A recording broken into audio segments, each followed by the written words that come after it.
screen? Ma'am, you are already the presenter. Just a minute, doctor. I am share your presenter. Okay.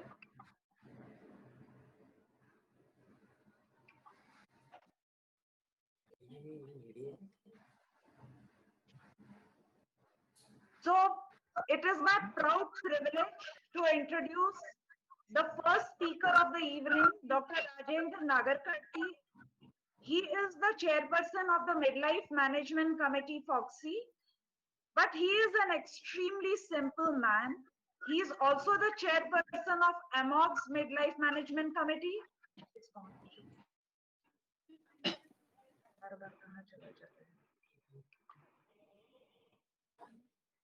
गायब हो गया कुछ अब वापस चालू हो गया.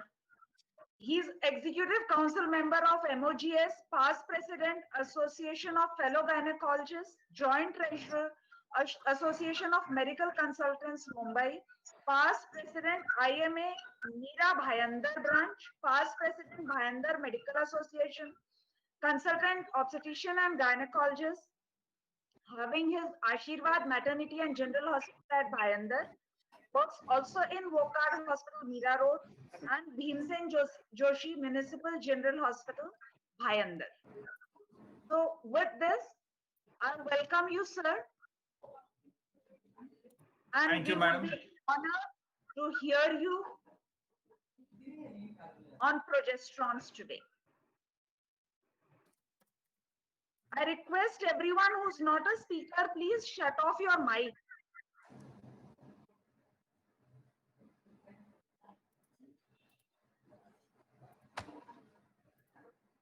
Dr. Rajendra, you are now presenter. You can share your slides, sir. Yeah.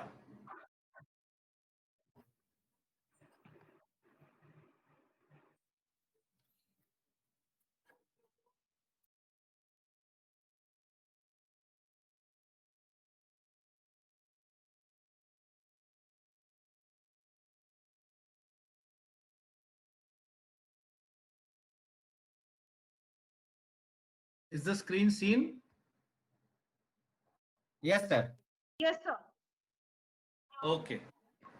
So thank you once again, Dr. Asha Jain, madam, for inviting me today to speak on the topic of NMP or Natural Micronized Progesterone in recurrent pregnancy loss. I once again invite the dignitaries today, the guests of honors, Dr. Archana Verma madam and Dr. Basab Mukherjee, and I invite all the panelists also today with us, who they will be deliberating on the topic of PCOS. So I think we have Dr. Abha Singh madam from Raipur, Dr. Alpana Kansal from Ghaziabad, Dr. Basab Mukherjee, Dr. Manisha Maheshwari from Ratlam, Dr. Mini Namudri from Navi Mumbai, and Dr. Rekha Rajendra Kumar from Bangalore.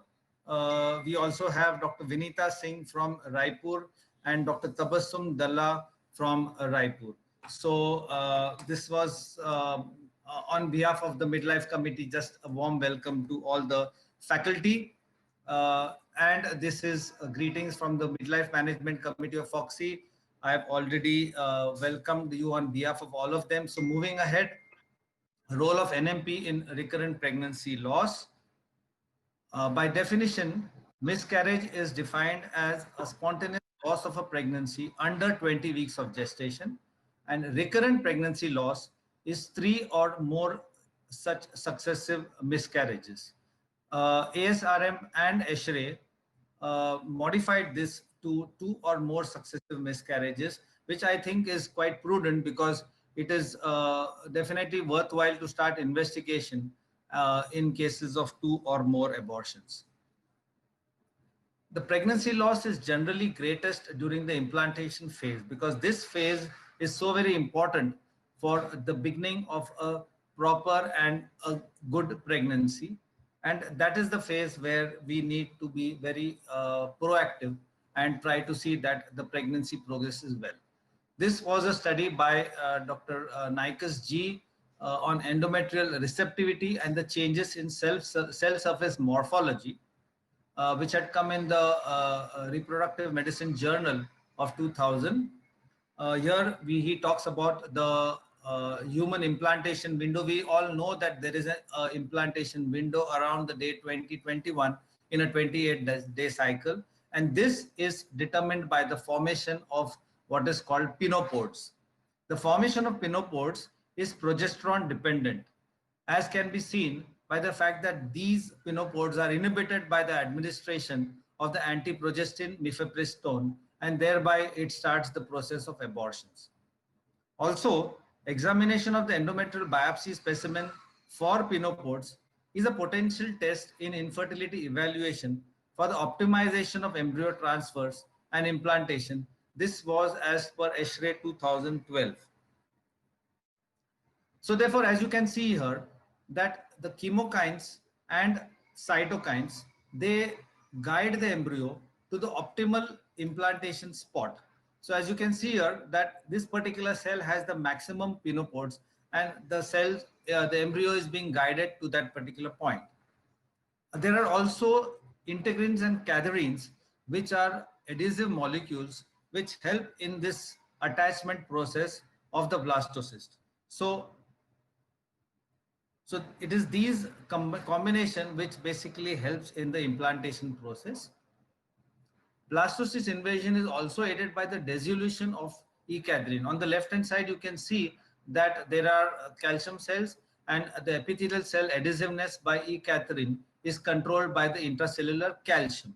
And on the right hand side, which is with progesterone, as the progesterone level rises, it induces calcitonin expression, and this increases the concentration of the intracellular calcium, which then suppresses E-cadherin expression at the cellular contact sites. So as soon as there is a dissolution of E-cadherin and a suppression of E-cadherin expression, it aids in the implantation of the blastocyst, or the entry of the blastocyst into the endometrium.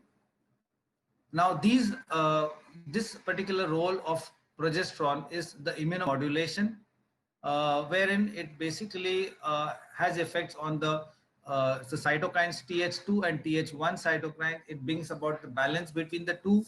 It causes an increase in the PIBF, or the progesterone induced blocking factor. This is a protein which mediates the immunomodulatory effects of progesterone in the embryonic cells. It also has effects on the NK cells, or the natural killer cell activity. It brings about homing of the NK cells in the endometrium, and also affects various protein releases. Then you have the progesterone effect, which is seen on the So moving on, as I said, it brings about the balance between the Th1 and the NK cells versus the Th2 cytokines.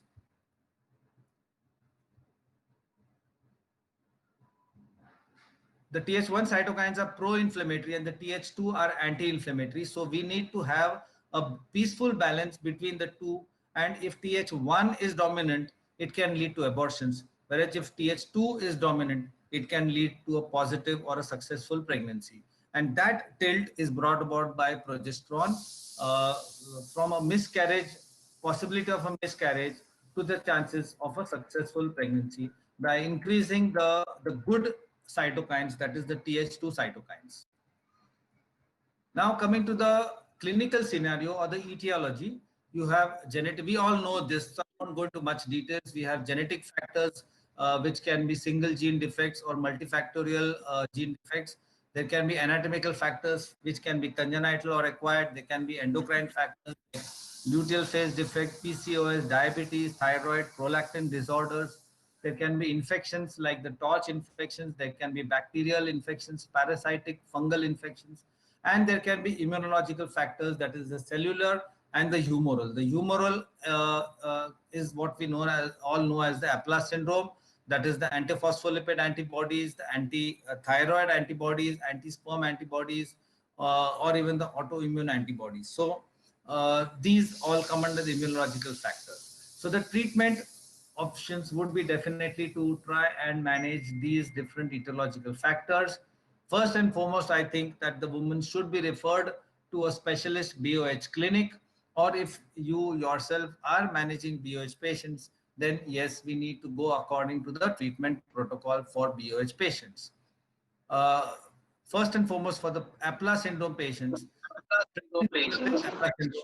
should be considered for treatment with low dose aspirin and heparin to prevent further miscarriages. I think today we all know that heparin started early on in pregnancy. As soon as we find a positive fetal heart rate, in those patients with a positive APLA test can definitely bring about a successful pregnancy.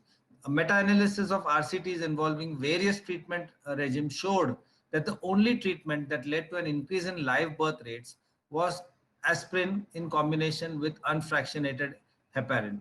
This is also corroborated by the Cochrane review of 2005.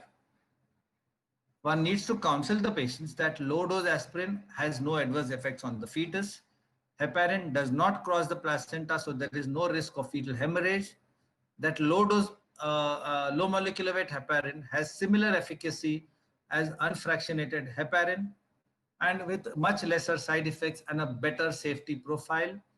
Maternal complications of heparin therapy include hemorrhage, thrombocytopenia, sometimes hypersensitivity reactions, osteopenia, fractures, etc. And what is also important is that we need to continue the antepartum surveillance in these patients even beyond that, beyond the 20 weeks. That is, in recurrent pregnancy loss, our treatment mainly is focused from the early pregnancy, or even sometimes from the luteal phase defect up to the 20th week of gestation. But here in these patients of APLA syndrome, we need to focus them more on them even after the 20 weeks to look for possibilities of IUGR or preeclampsia or growth retardation or even preterm birth, etc. Then coming to the treatment for genetic malformations, genetic abnormalities, we all know there is no specific therapy to treat them. Use of assisted reproduction technologies can be advised. That is basically genetic diagnosis, pre-implantation genetic diagnosis, or PGD is to be advised to these patients so that we can identify the embryos and discard the aneuploidies or the genetically abnormal embryos and transfer only the good embryos. So of course, it invites the additional cost of IVF, because you cannot do PGD without IVF. So that is one form of treatment. In patients with Robertsonian translocations involving homologous chromosomes, where there is even PGD would not be useful, one may need to advise either donor sperms or donor oocytes, depending on who the affected partner is. Then the anatomical factors, again, we all know the treatment regimens: histoscopic resection if it is a submucosal leiomyoma or intrauterine adhesions, excision of the uterine septum where required. Bicornuate uterus at one time, Strassman's metroplasty was advised, but however, nowadays surgical correction is poorly supported by data and is rarely warranted, as a bicornuate uterus generally has problems only sometimes in the third trimester. So therefore, if at all, the procedures may be limited to those select few cases who have recurrent abortions in the late second or in the third trimesters. Unicoordinate uterus again has one of the worst outcomes, but again, there is no surgical procedure for it. We need to only give supportive medicines to relax the uterus, and also probably a prophylactic cervical cerclage has been suggested for management, even though there is no clear evidence of cervical incompetence in these patients. Cervical cerclage in patients of incompetence, or yes, cerclage should be considered in women with a previous second trimester spontaneous abortion and or where the TVS indicated a cervical length of less than 25 millimeters between 16 to 25 weeks of gestation. So if you can get this diagnostic criteria fulfilled, she would be a candidate for cervical cerclage. Of course, the choice is also there. Vis-a-vis cerclage, you can always advise progesterone therapy. So that is the obstetrician's choice as to which treatment modality they want to advise. A serial sonographic surveillance may be offered to these patients where you are suspecting cervical weakness, and you can do serial sonography, and wherever required, you can advise cervical circulage. This is as per the RCOG guidelines 2011, guideline number 60, and also again by a study by Bergela in 2005. Immunotherapy, not enough studies yet to show that parenteral cell immunization or third-party donor leukocytes or trophoblast membranes or IV immunoglobulin treatments improve significantly to cause an increase in the live birth rate. But yes, there are some recent studies which have been particularly carried out by those who are giving this immunotherapy. There is one couple in Mumbai, Dr. Mohan Raut and his wife, who are giving him immunotherapy. So in those selected patients where you test them and you find that immunotherapy can help in such patients, yes, parenteral immunotherapy, parental cell immunization can work and give them a live pregnancy. Inherited thrombophilias, there is insufficient evidence to evaluate the effect of heparin in the first trimester recurrent miscarriages with inherited thrombophilias. But yes, as per the GRIS study in 2004, heparin therapy has improved the live birth rate in patients with second trimester miscarriages associated with inherited thrombophilia. So in second trimester, heparin therapy has proven useful. The other treatment options is the supplementation with progesterone, which is what we are going to discuss at length. So there is evidence of progesterone therapy in various journals, including the Human Reproduction Journal, in the British Journal of Obstetrics and Gynecology, which is a very well-known international journal, and also, as I mentioned here, in the latest Cochrane review. So these are the different progesterone actions that we are looking at. That is, one is immunomodulation, second is stimulates growth of the uterus and stabilizes endometrium.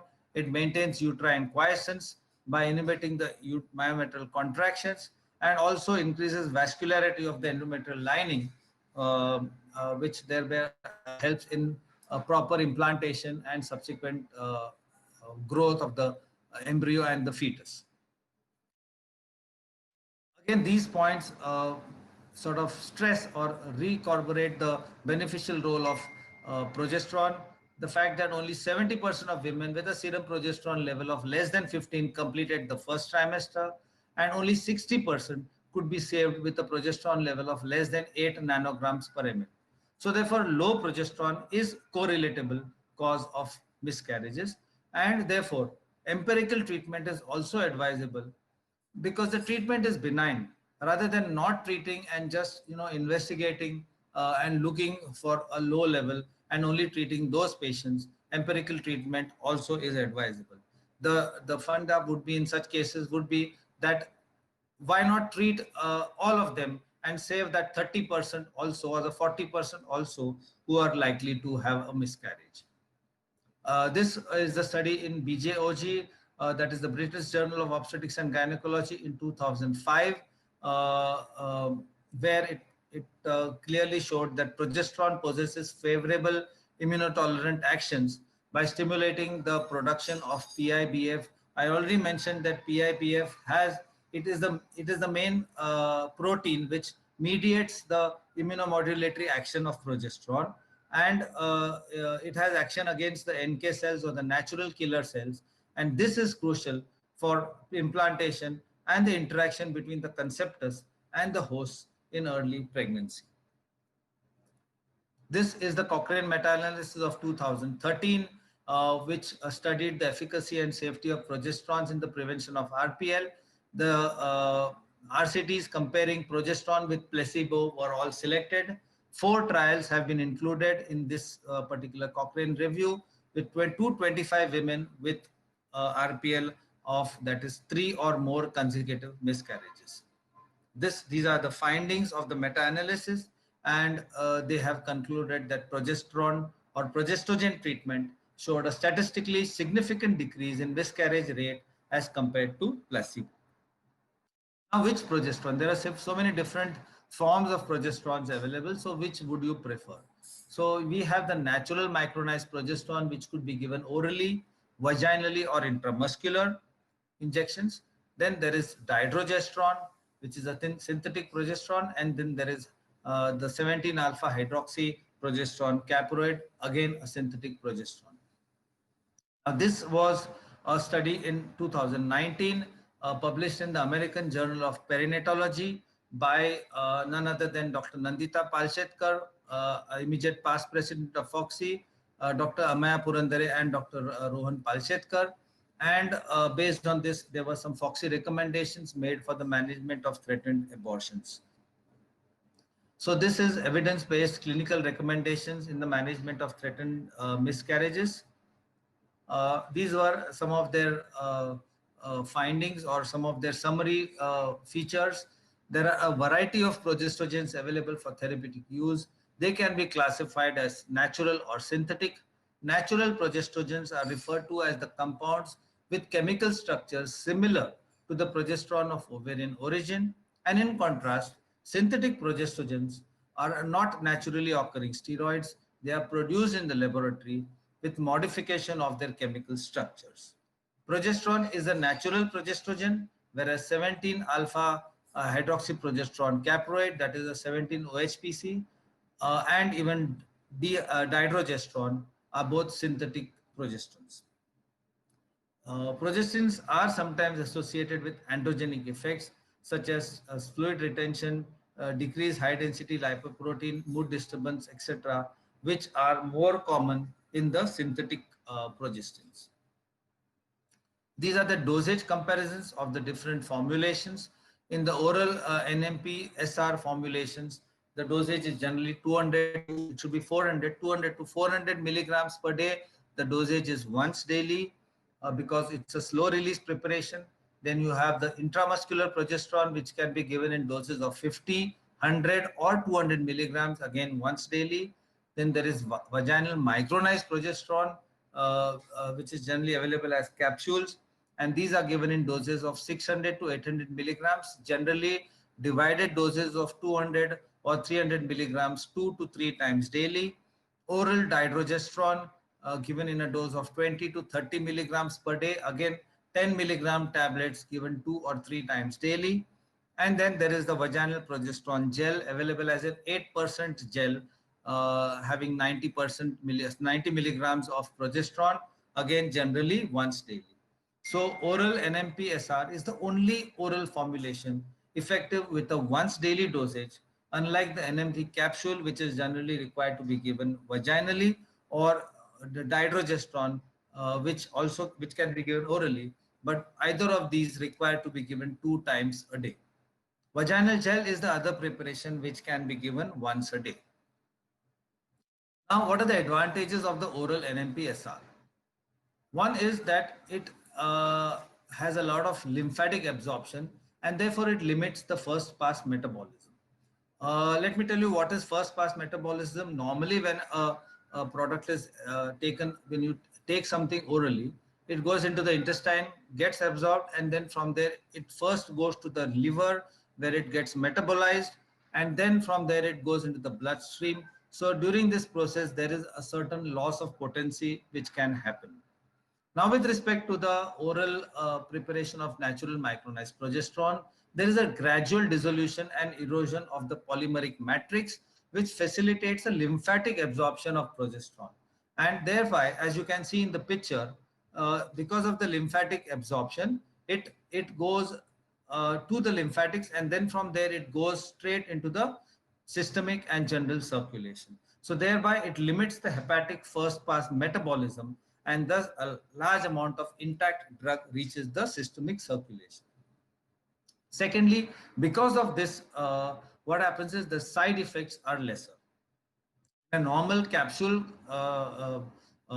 progesterone that you take orally, the formulation releases 80% of the content in the first 4 hours, where metabolism is high, and therefore there is side effect of sedation and dizziness. Patients generally complain of heaviness in the head and dizziness, etc. But in the sustained release formulation, it releases only 20% in the first 4 hours, and the rest of it is released over the next 16 to 18 hours, and thereby there is a less amount of sedation and dizziness. And not only that, there is a gradual release of progesterone over the next 16 to 18 hours, and thereby sufficing the once a day dosage. So once again, reiterating the fact that the very low incidence of drowsiness, which was seen to be just 0.6%. So therefore, summarizing the benefits of the oral NMP-SR, first of all, it provides a slow release matrix for a moderate release of progesterone by hydrating in the gastrointestinal tract. It facilitates maximum absorption through the lymphatic circulation, thereby avoiding the first pass metabolism. It thereby gives an improved bioavailability with lesser side effects, with a long half-life of 18 hours and with a maintained serum level of 24 hours. Not only that, the studies have shown that it offers serum progesterone levels more than the 14 milligrams, 14 nanogram per ml required for a viable pregnancy. And furthermore, it also offers immunomodulation and anti-inflammatory effects. The UK MHRA guidelines has suggested that the progesterone level of more than 14 nanograms per ml is necessary in luteal phase and thereafter in prevention of in supporting the pregnancy in threatened abortions and in preventing miscarriages.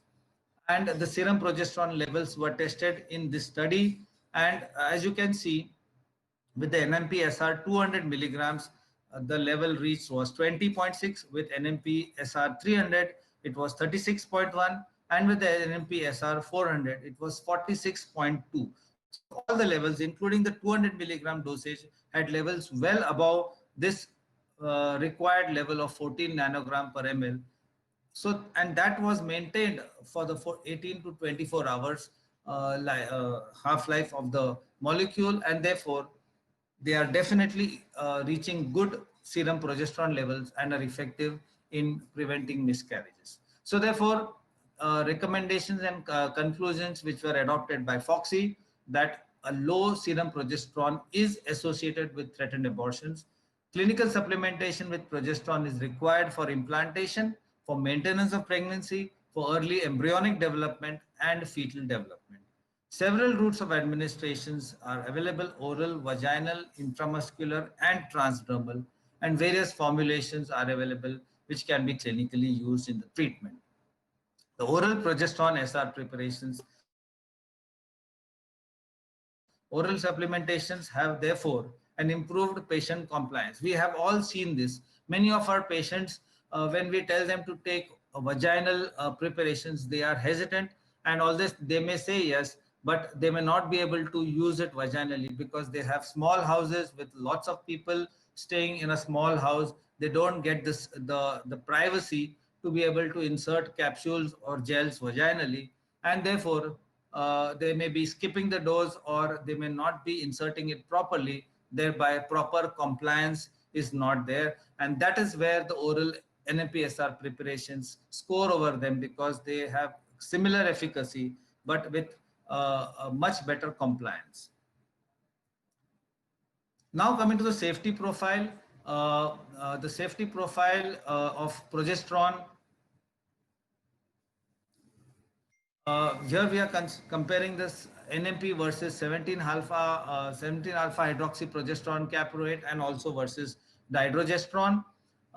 First and foremost, it's natural versus synthetic. Natural is where the chemical structure is exactly similar to the endogenous progesterone, and micronization furthermore improves bioavailability and reduces side effects. It comes under US FDA category B, and most important, there is no effect on mood, on the HDL cholesterol and pregnancy outcomes. Synthetic progesterone, the chemical structure is slightly different from the endogenous progesterone. It may affect mood, decrease HDL cholesterol levels, may cause fluid retention, and rarely even cause side effects, which we will come to. This was a study by Gideon Coren, Gilboa et al., which was to study the fetal effect of dihydrogesterone in the first trimester. Actually, in 2017, August of 2017, DYD was removed from the American market, and then there was a citizen petition which asked the FDA to determine whether this removal was based on safety concerns, and that is why this study was undertaken. The objective of the study was to investigate the fetal safety of DYD based on analysis of electronic health records of a large health maintenance organization. They found these findings that there is an overall increase in the risks of cardiovascular malformations, of hypospadias, of hydrocephalus and spina bifida, the latter two because of it causing a decrease in the folic acid levels caused by the synthetic progestins. So therefore, in conclusion, dydrogesterone may confer teratogenic effects after exposure to the recommended doses. The risks of hypospadias and cryptorchidism have a biological plausibility by the known effects on male genitalia, as also the risk of spina bifida because of proven decrease in folic acid levels. And some of these effects are augmented by the concomitant use of IVF. That is what was the conclusion of the study. This was another very popularized study, which was by an Egyptian group, Mahmoud Zakut and Imad Aslem, which studied the impact of oral intake of dydrogesterone on fetal heart development during early pregnancy. And they concluded that there was a positive association between dydrogesterone usage during early pregnancy and congenital disease in the offspring. There was a significant difference in the control group and in the dydrogesterone group. So therefore, when a better option is available in the form of micronized progesterone, why not use it? This progesterone supplementation showed, this particular study showed no increase in congenital anomalies, including genital abnormalities in patients who have been exposed to progesterone or 17-alpha hydroxyprogesterone.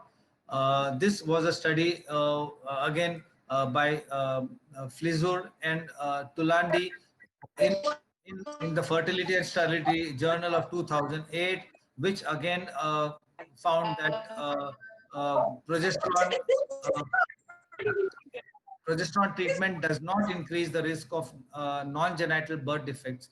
And although some found an association with hypospadias, Requesting everyone to kindly with hypospadias and the other effects on the genitalia, these were more in the synthetic preparations and not in the natural progesterone. So therefore, progesterone, natural micronized progesterone, was safe for the mother and fetus. No statistically significant difference in frequency of adverse events between progesterone and placebo was seen. This was a very landmark study by Kumaraswamy et al., which was published in the New England Journal of Medicine in 2015. It was a multicentric, double-blind, placebo-controlled trial with 836 women, and this conclusively proved that there was no statistical difference in frequency of adverse effects or in malformations between the progesterone and the placebo group. This was another study by Malik et al. In 2016, which again have shown the beneficial effects of progesterone in LPD, in luteal phase insufficiency, in ART, in BOH, and in preterm labor. It improved patient compliance and convenience. As suggested, it also reaches the required level of 14 nanograms per ml as suggested by the MHRA guidelines, and it achieves the therapeutic levels. So therefore, in conclusion, technology has made oral NMP route very effective. Oral progesterone elevates serum progesterone levels adequately. Numerous evidences have supported the use of oral NMP formulations for luteal phase support, for threatened abortions, for preterm labor, and in all cases of bad obstetric history during pregnancy. And it is categorized as category B drug with no increase in risk of any congenital anomalies. So with a safe option available, it should be definitely prescribed and given more and more so that all the patients with BOH get benefit from it and get a live birth. Thank you for a patient hearing, and as this says, let happiness blossom in the woman's life with Sustain SR. Thank you, madam. I think I'll stop sharing. Thank you, sir. Thank you. Would you like to take the questions before, sir? There's one question by Dr. Sarla. Is it mandatory to monitor LFTs patient is on dydrogesterone? Pardon me, we have to monitor? Is it mandatory to monitor LFT if patient is on dydrogesterone? No, not that I know of. I don't know of any hepatic side effects in this particular molecule in their use throughout pregnancy. So I don't. It's not recommended. It's not necessary. Okay, so that was the one and only question, sir. Okay. So if you wish, we'll start the next lecture. Yes, ma'am. Thank you, sir. Thank you. Dr. Archana, would you like to say something, please? What is your opinion Dr. generally? Archana? Isn't it a problem? What Prescribe vaginal preparations. I mean, IVF patients definitely don't fuss. They will do whatever you tell them because they are so desperate and so keen for a live pregnancy. So they will continue to use vaginal preparations. But in the other patients with 1, 2, or 3 miscarriages, sometimes when you they are a little hesitant for vaginal preparation. So that is where I think the role of oral NMP is important. Archana madam? Yes, Dr. Rajendra Nagarkatti, it was really, very, very nice and very well documented talk. And what I think in the name abortion itself, we gynecologists start prescribing right and left, all sort of oral B, vaginal B, intramuscular B, सारे जितने भी possible हैं. But still, I think dydrogesterone is still used and quite a safe one, I think. Yes. Yes. As I said, that particular study of that Egyptian study was later on some flaws have come up in that study, and yes, today dydrogesterone is safe, is considered as safe. But I think very often we need a combination. We were just discussing it in the other webinar that day also, that sometimes you need a combination of both progesterone, the micronized natural progesterone, as well as probably dydrogesterone. So the combination probably has given the best result. In early pregnancy, somehow in my short that, because I'm not a very professor type of person, but in my clinic, what I see is this micronized progesterone, this sustained release is still better because of that that gastrointestinal thing, or otherwise this dydrogesterone. Yeah. Because orally that is least effective. These are the two availables. Yes. Thank you, madam. Thank you.